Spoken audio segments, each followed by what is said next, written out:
سورۃ الفجر، بسم اللہ الرحمن الرحیم، والفجر وليال عشر والشفع والوتر واللیل اذا یسر.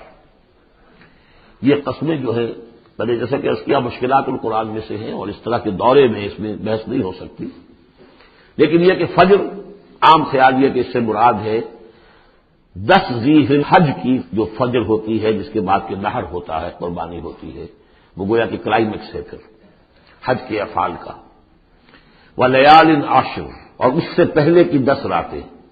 ظاہر بات ہے کہ 10 تاریخ جب ہوگی تو 10ویں رات گزر چکی ہے، تو یکم ذی الحج سے لے کر اور 10 ذی الحج تک کی یہ 10 راتیں جو ہے گزر چکی ہیں.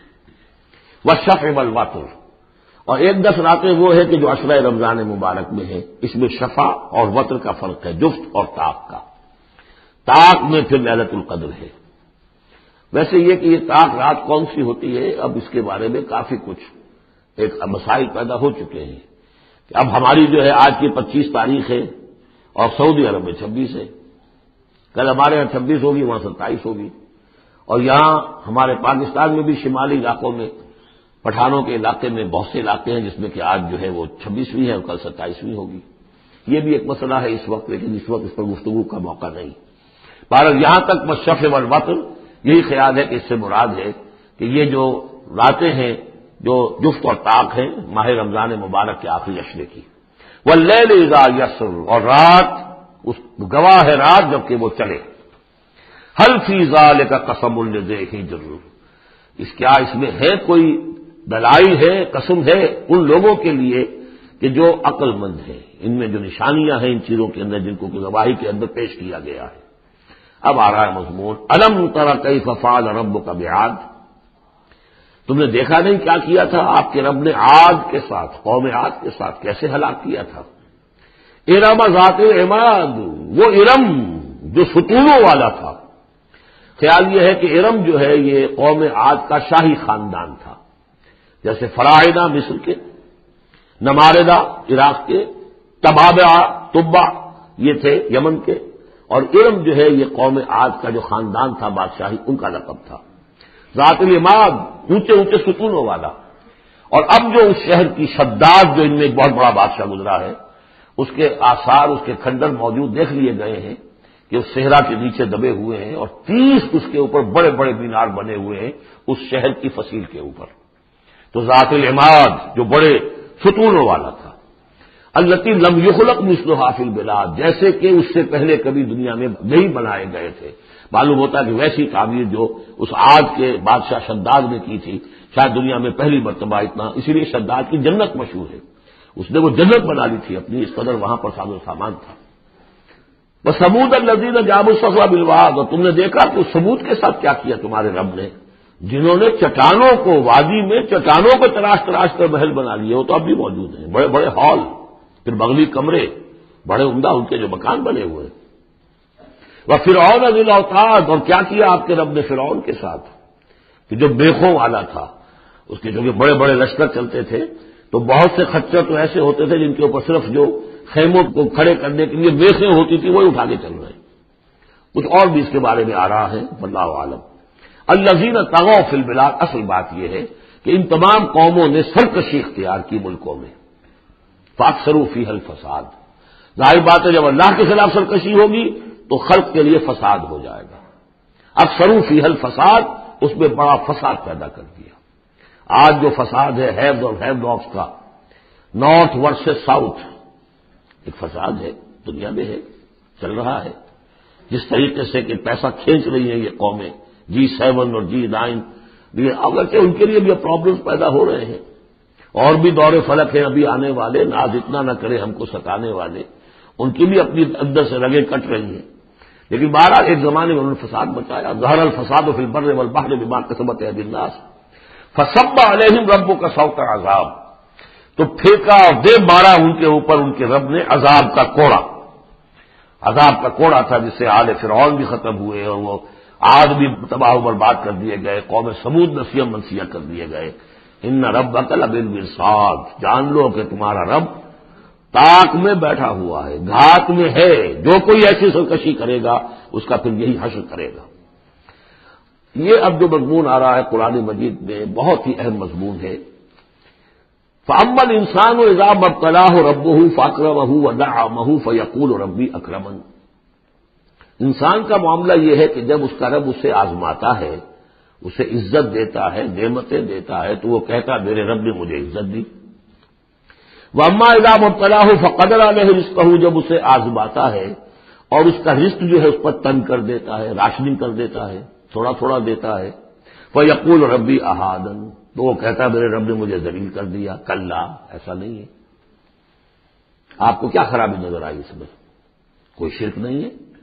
اس نے یہ تو نہیں کہا کہ مجھے نعمتیں دی ہے تو کوئی لکشمی مائی کی کرپا ہو گئی ہے، یہ تو نہیں کہا۔ اللہ نے، میرے رب نے مجھے عزت دے دی، اور اگر کہیں تنگی آ گئی ہے تو یہ میرے رب نے مجھے ذلیل کر دیا۔ توحید تو مکمل ہے نا یہاں، کہ کسی اور دیوی دیوتا، کسی اور الہہ کا تذکرہ نہیں ہے، رب ہی نے مجھے عزت دی، رب ہی نے مجھے ذلیل کیا۔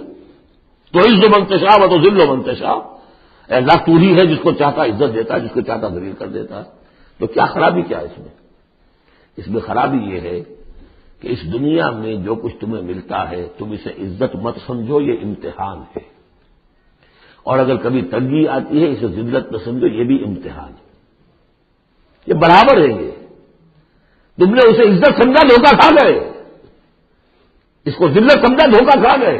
چاہے توحید انٹیکٹ ہے آپ کی، لیکن توحید جو ہے وہ تو یوں سمجھیے کہ جڑ بنیاد ہے نا ہدایت کی، اس سے اوپر بھی تو منزلیں ہیں ہدایت کی کہ نہیں؟ یہ امتحان ہے۔ ایک لفظ جو کامن ہے، اذا ما ابتلاہ ربہ فاکرمہ، جب اسے ابتلا میں ڈالا اور ابتلا میں عزت دی۔ دیکھیں اب کرتا کیا ہے، یہ شکر کرتا ہے، اپنی جو بھی ہم نے اس کو نعمتیں دی ہیں وہ حقداروں کو ان کے حق ادا کرتا کہ نہیں کرتا ہے۔ یہ عزت نہیں ہے، عزت تو تب ہوگی جب تم اس امتحان میں پورے اترو گے۔ ذالک یوم التغابن، وہ تو قیامت میں پتہ چلے گا کہ کس کے لیے عزت تھی، کس کے لیے نہیں۔ کسی کو تنگی دی ہے تو یہ ذلت نہیں ہے، دیکھنا ہے صبر کرتا ہے کہ نہیں کرتا۔ کہیں یہ بالکل مستر ہو کر اور اپنی عزت نفس جو ہے ہتھیلی پر رکھ کر لوگوں کے سامنے مانگنے کے لیے تو نہیں نکل جاتا، پتہ چل گیا نا۔ تو یہ امتحان ہے۔ تو پہلا درجہ سمجھیے کہ چاہے فراوانی ہو، عیش ہو، آرام ہو، دولت ہو، یہ بھی امتحان، تکلیف ہے، رنج ہے، محنت ہے، مشقت ہے، اسرت ہے، تو یہ بھی امتحان، دونوں برابر ہو گئے۔ اب بھی ہدایت اس سے اوپر بھی ہے ایک۔ ہمارے دل میں یہ چور رہے گا پہلا امتحان آسان ہے دوسرا مشکل ہے، نہیں، حقیقت اس کے برعکس ہے۔ پہلا مشکل ہے، یہ دولت میں رہ کر بھول جانے کا آپ کے اندر زیادہ امکان ہے۔ حدیث آپ کو سنائی تھی، ما قل و کفا خیر مما کثر و الہا، اگر زیادتی ہوگی دولت ہوگی تو اللہ کو بھول جاؤ گے، تو زیادہ سخت نقصان یہ ہے، زیادہ بڑا امتحان یہ ہے۔ اور اگر ناپ تول کر مل رہا ہے تو ہر وقت اللہ یاد رہے گا، یہ ہلکا ہے، اگر حقیقت وہ بھاری ہے۔ اور اسی میں وہ واقعہ نوٹ کر لیجئے امام احمد ابن حنبل رحمۃ اللہ علیہ کا، کہ جب وہ مار پڑ رہی تھی کہ جس کے بارے میں الفاظ ہے کہ ہاتھی کو بھی وہ مار پڑتی تو بل بلا اٹھتا، اس وقت آنکھوں میں آنسو نہیں آئے۔ کب آئے؟ جب بادشاہ وقت، خلیفہ وقت کا ایلچی آیا ہے اشرفیوں کے توڑے لے کر کہ یہ بادشاہ نے آپ کے لیے نذرانہ بھیجا ہے، تب رو پڑے، اے اللہ میں اس امتحان کے قابل نہیں ہوں، یہ امتحان سختر ہے۔ تو یہ ہے درجہ بدرجہ، لَتَرْكَبُنَّ طَبَقًا عَنْ طَبَقٍ، تو ہدایت کے بھی یہ درجے ہیں۔ پہلا درجہ تو یہ ہے کہ جو بھی ہے اللہ کی طرف سے ہے، تنگی ہے تو اللہ کی طرف سے، اور فراوانی ہے تو اللہ کی، یہ توحید تو پوری ہو گئی آپ کی، اللہ کی طرف سے۔ لیکن اس میں اب آگے درجے ہیں کہ یہ امتحان ہے، یہ بھی امتحان، وہ بھی امتحان، اس اعتبار سے دونوں بھی امتحان ہیں، یہ دونوں برابر ہیں۔ اس سے بھی اوپر یہ ہے، وہ امتحان مشکل ہے فراوانی والا، اور یہ امتحان جو ہے یہ آسان ہے۔ فَأَمَّا الْإِنسَانُ إِذَا مَا ابْتَلَاهُ رَبُّهُ فَأَكْرَمَهُ وَنَعَّمَهُ فَيَقُولُ رَبِّي أَكْرَمَنِ وَأَمَّا إِذَا مَا ابْتَلَاهُ فَقَدَرَ عَلَيْهِ رِزْقَهُ فَيَقُولُ رَبِّي أَهَانَنِ كَلَّا۔ لیکن چونکہ تمہاری ذہنیت یہ ہے، لہذا تمہارا طرز عمل کیا ہے؟ بل لا تکرمون الیتیم، تم یتیم کی عزت نہیں کرتے، ولا تحاضون علی طعام المسکین، تم مسکینوں کو، غریبوں کو کھانا کھلانے پر ایک دوسرے کو اکساتے بھی نہیں ہو، خود تو کیا کھلاؤ گے؟ اس لیے کسی اور سے اگر کہہ دیں گے تو وہ پلٹ کر کہہ دے گا تم کیوں نہیں کھلا دیتے، لہذا بہتر یہ ہے کہ خاموشی رہو۔ ولا تحاضون علی طعام المسکین وتأکلون التراث اکلا اور تم چاہتے ہو کہ ساری وراثت اور میراث سمیٹ کر تم ہی ہڑپ کر جاؤ. اور وہ رواج وہاں پر یہ تھا، ہندوؤں میں تو اب تک بھی شاید ہے کہ وہ بڑا بیٹا جو ہے بس وہی وارث ہے، باقی کسی کا کوئی حق ہوتا ہی نہیں. یہ تو قرآن نے دیا ہے تفصیلی قانون وراثت. باقی یہ ہے کہ جس شخص کا ہاتھ پڑ گیا اور جس میں وہ بڑا کوئی طاقتور ہے وہ چھوٹے بہن بھائیوں کو کیا دیتا تھا؟ کچھ بھی نہیں. تم چاہتے ہو کہ ساری میراث تم جمع کر کے ہڑپ کر لو. وَتُحِبُّونَ الْمَالَ حُبًّا جَمًّا، اور مال سے تو تم محبت کرتے ہو ٹوٹ کر، وہ تو گویا کہ کوٹ کوٹ کر بھری ہوئی ہے تمہارے دل میں. کلا، یہ دو صورتیں اس اعتبار سے ان کو ذہن میں رکھیے کہ خاص عرب کا جو ایک معاشرہ تھا، اس کا ایک کلچر تھا، اس کی ایک ثقافت تھی، اس کی تصویر ہے جو ان دونوں صورتوں میں آ رہی ہے. ایک ان کا اپنا ثقافت کا، ان کا ماحول، غریبوں کو کھانا کھلانا، یہ ان کے ہاں سمجھا جاتا تھا اچھا کام ہے. لیکن یہ کہ جو لوگ دولت کی محبت میں مبتلا ہو گئے وہ کیسے کریں گے اس کو؟ اور جو بھی وہاں پر ہو رہا تھا زوردار جو بھی ہے طاقت والا سب کو سمیٹ لیتا تھا. کلا اذا دکت الارض دکا دکا، اس آیت کے ترجمے دو بھائیوں نے علیحدہ کیے ہیں. دو بھائی کون؟ امام الہند شاہ ولی اللہ دہلوی کے فرزندان گرامی رحمت اللہ علیہ و رحمت اللہ علیہما. باپ پر بھی رحمت ہو اللہ کی اور دونوں بیٹوں پر بھی. یہ بوجھ القرآن میں شاہ عبد القادر صاحب نے ترجمہ کیا ہے جبکہ زمین کو کوٹ کوٹ کر پست کر دیا جائے گا، ہموار کر دیا جائے گا. اذا دکت الارض دکا دکا. اور جو ان کے بھائی ہیں شاہ رفیع الدین رحمہ اللہ، وہ کہتے ہیں کہ جبکہ زمین کو ریزہ ریزہ کر دیا جائے گا. اب عربی زبان کے اندر یہ سارے احتمالات ہوں گے.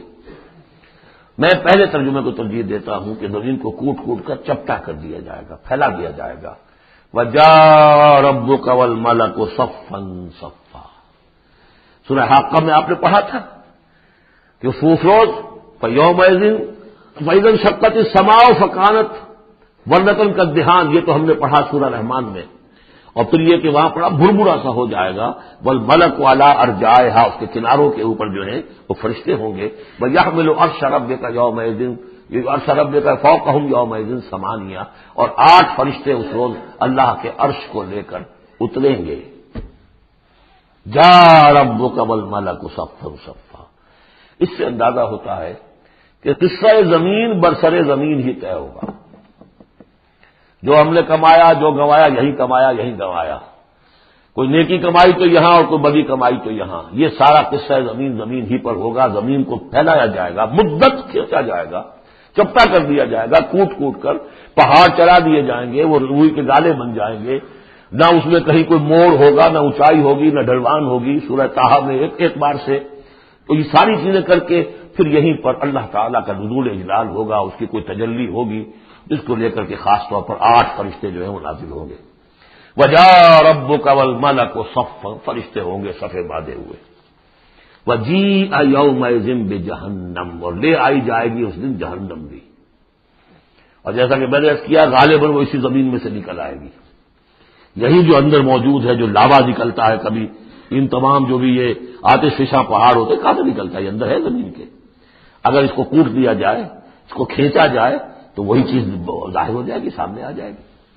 واللہ عالم.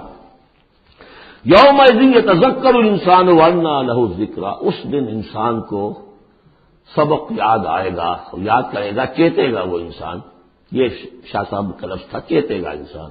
یاد آ جائے گا اسے کہ وہ کیا کر کے لایا تھا یہاں پہ، اور اسے پوری نصیحت حاصل ہو جائے گی. لیکن اب یہ نصیحت کس کام کی؟ یومئذ یتذکر الانسان وانى له الذکریٰ. اب یہ کس لیے؟ اب تو اس کا کوئی فائدہ نہیں. وہ تو دنیا میں اگر تم نے دیکھا ہوتا، سوچا ہوتا، حقائق تم پر منکشف ہوتے تو فائدہ تھا. یہاں تو نہیں. یقول یا لیتنی قدمت لحیاتی، وہ کہے گا ہائے کاش میں نے اپنی زندگی کے لیے کچھ آگے بھیجا ہوتا. یہ لفظ نوٹ کیجیے، حیاتی. میری زندگی تو اصلی یہ ہے، آج معلوم ہوا مجھے. میں تو دنیا کی زندگی کو زندگی سمجھتا رہا. وہ زندگی نہیں تھی، وہ زندگی کی تمہید تھی. وہ ایک امتحانی وقفہ تھا. چھانسی کرنے کے لیے اللہ تعالیٰ نے تمہاری بڑی طویل زندگی میں وہ زندگی برطرف اندیشہ سود و زیاں ہے زندگی ہے کبھی جاں اور کبھی تسلیم جاں ہے زندگی، تو اسے پیمانہ امروز و فردا سے نہ ناپ، جاویداں پہ ہم دواں ہر دم جواں ہے زندگی۔ اس زندگی کا تھوڑا سا حصہ کاٹ لیا موت کا وقفہ ڈال کر، یہ ہے آپ کا ٹیسٹنگ پیریڈ۔ خلق الموت والحیات لیبلوکم ایکم احسن عملا۔ تو امتحان پاس کرتے ہو اچھے مستقبل کے لیے، اس امتحان کو پاس کرنا تھا اس آخرت کے لیے۔ اب وہ کہے گا یقول یا لیتنی قدمت لحیاتی، کاش کہ میں نے اپنی زندگی کے لیے کچھ آگے بھیجا ہوتا۔ فیومئذ لا یعذب عذابہ احد، تو اس دن وہ عذاب دے گا کہ جیسا عذاب کوئی نہ دے سکے۔ لا یعذب عذابہ احد، اس کا سا عذاب نہ دے سکے کوئی اور، ولا یوثق وثاقہ احد، اور اس کا سا باندھنا نہ باندھ سکے کوئی اور۔ لیکن اسی وقت خوش قسمت ہوں گے، کوئی خوش قسمت جن سے کہا جائے گا یا ایتھا النفس المطمئنہ، اے نفس مطمئنہ۔ کون؟ جو اس زندگی میں، امتحانی زندگی میں مطمئن ہو کر اپنے رب کی بندگی میں لگا رہا، یکسوئی کے ساتھ اس کے دین کے ساتھ چمٹا رہا، مطمئن۔ یا ایتھا النفس المطمئنہ ارجعی الی ربک راضیۃ مرضیہ، اب لوٹ جاؤ اپنے رب کی طرف اس حال میں کہ تم اس سے راضی، وہ تم سے راضی، رضی اللہ عنہم ورضوا عنہ، فادخلی فی عبادی، داخل ہو جاؤ میرے نیک بندوں میں، اولئک مع الذین انعم اللہ علیہم من النبیین والصدیقین والشہداء والصالحین، جاؤ ادھر جاؤ، فادخلی جنتی، اور داخل ہو جاؤ میری جنت میں۔ اللہم ربنا اجعلنا منہم، بڑی ہمت کرنی پڑے گی یہ کہنے کے لیے کہ پروردگار ہمیں ان میں شامل فرما دے۔ بارک اللہ لی ولکم فی القرآن العظیم ونفعنی وإیاکم بالآیات والذکر الحکیم۔